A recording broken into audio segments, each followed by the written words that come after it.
On daf 64 of Eruvin, we start off first with an interesting debate about drinking wine, saying that when you're drinking wine, it can definitely impair your thought process. So maybe you shouldn't be giving Torah rulings after you've had some wine to drink. And so the rabbi says, oh, that's not a good teaching at all. My mind gets clearer after I drink. If I haven't had a little bit to drink, my mind is totally not clear yet. But somebody else didn't like the language he used. Why is that? Because he said, he didn't say, well, I disagree with that ruling. I think the ruling shouldn't be like this, it should be like this. He said, no, that's not a good Torah ruling. It's not really one of the better ones. And he comes back with this idea that, maybe we shouldn't be distinguishing between what is a good Torah and what is a bad Torah.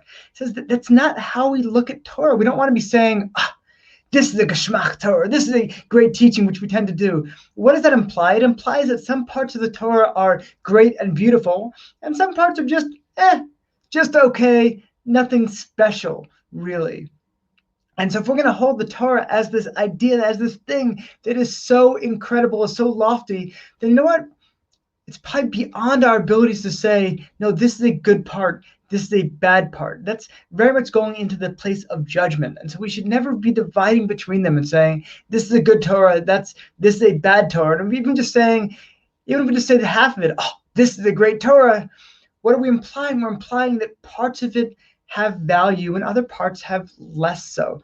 And part of valuing the Torah as we get in today's daf is to understand, no, it is all one great holy gift that we've received, and we have to be careful about dividing it up into the better and worse segments. And I'm very guilty of this because we just started, around Parshat Bereshit. We're in my favorite part of the Torah. We're in the parts that I love, and I've written 2 books about the stories of Eliyahu, which is my favorite part of the Tanakh, of the biblical narrative, and I've got my parts that I really love and parts that I struggle with, truthfully. But even though I struggle, it's important to realize the struggle is within me. It is not because parts of the Torah are good and well done and parts just aren't, just okay, just really not up to snuff.